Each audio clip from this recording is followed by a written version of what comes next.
മീൻ കറി തയ്യാറാക്കാം. അതിനായിട്ട് വാളമീനാണ് എടുത്തേക്കുന്നത്.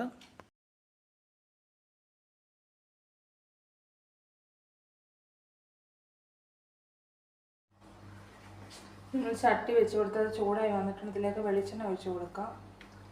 വെളിച്ചെണ്ണ ചൂടായി വന്നിട്ടുണ്ട്. ഇതിലേക്ക് ഉലുവ ഇട്ട് കൊടുക്കാം.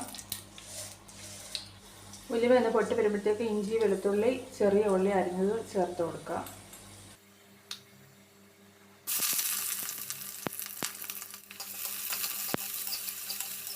നാലഞ്ച് പച്ചമുളക് കീറിയതോടെ ചേർത്ത് കൊടുക്കാം. കറിവേപ്പില ഇതൊക്കെ ഇനി വാടി വന്നിട്ടുണ്ട്. ഇതിലേക്ക് പൊള്ളി ചേർത്ത് കൊടുക്കാം. മുളക് പൊടി, മല്ലിപ്പൊടി, മഞ്ഞൾപ്പൊടിയാണ് ചേർത്ത് കൊടുത്തത്. 2 വലിയ സ്പൂൺ മുളക് പൊടി, 1 സ്പൂൺ മല്ലിപ്പൊടി, 1/4 സ്പൂൺ മഞ്ഞൾപ്പൊടിയുമാണ് ചേർത്ത് കൊടുത്തത്. ഇതിലേക്ക് ഒരു തക്കാളിപ്പഴം ചേർത്ത് കൊടുക്കാം. ആവശ്യത്തിന് വെള്ളം ഒഴിച്ച് കൊടുക്കാം. ഇതിലേക്ക് കുടമ്പുളി ചേർത്ത് കൊടുക്കാം. ആവശ്യത്തിന് ഉപ്പ് ചേർത്ത് കൊടുക്കാം. ഇതിലേക്ക് കഷ്ണങ്ങൾ ഇട്ട് കൊടുക്കാം.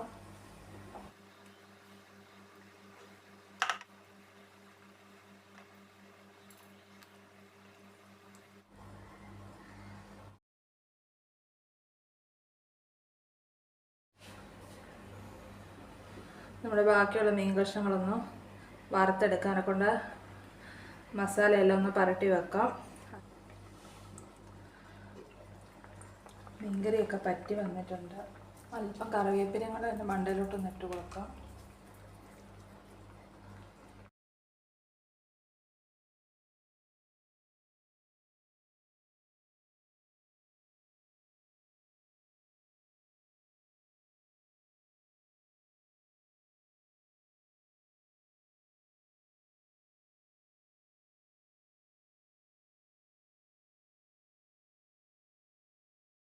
മോരുകറി തയ്യാറാക്കാം.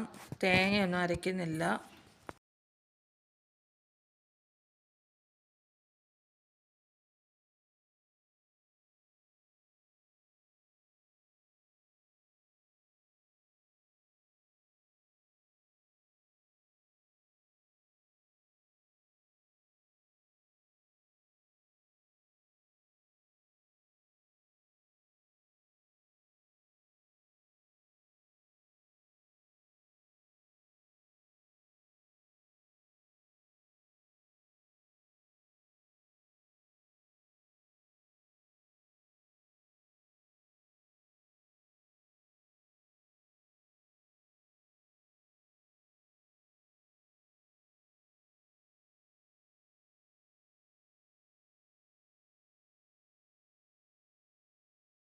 വലിയ ചേമ്പ് നമ്മൾ മെഴുക്കുവരട്ടിക്കായിട്ട് എടുത്തേക്കുന്നത് എല്ലാം അതിൻ്റെ പുറത്തെ തൊലിയെല്ലാം ചിരണ്ടി കളഞ്ഞ് കട്ട് ചെയ്തെടുത്തിട്ടുണ്ട്. ഇതെല്ലാം കഴുകി വൃത്തിയാക്കിയതാണ്.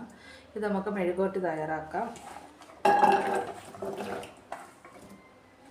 ഇതിലേക്ക് ആവശ്യത്തിന് മഞ്ഞൾപ്പൊടി ഇട്ട് കൊടുക്കാം. ഉപ്പിട്ട് കൊടുക്കാം. അല്പം മുളക് പൊടിയും കൂടി ഇട്ട് കൊടുക്കാം. ഇനി ഇതിലേക്ക് വേകാൻ ആവശ്യത്തിന് വെള്ളം കൂടി ഒഴിച്ചു. ഒരുപാട് വെള്ളം ഒഴിക്കേണ്ട, പെട്ടെന്ന് വെന്ത് കിട്ടും. ചെറിയ പീസാക്കിക്കൊണ്ട് കുറച്ച് വെള്ളം ഒഴിച്ചു കൊടുത്ത് ഇതൊന്ന് ഇളക്കിയൂടെ കൊടുക്കുക. ഇളക്കി ഒന്ന് മിക്സ് ചെയ്തതിന് ശേഷം ഇത് അടച്ച് വെച്ച് വേവിച്ചെടുക്കാം.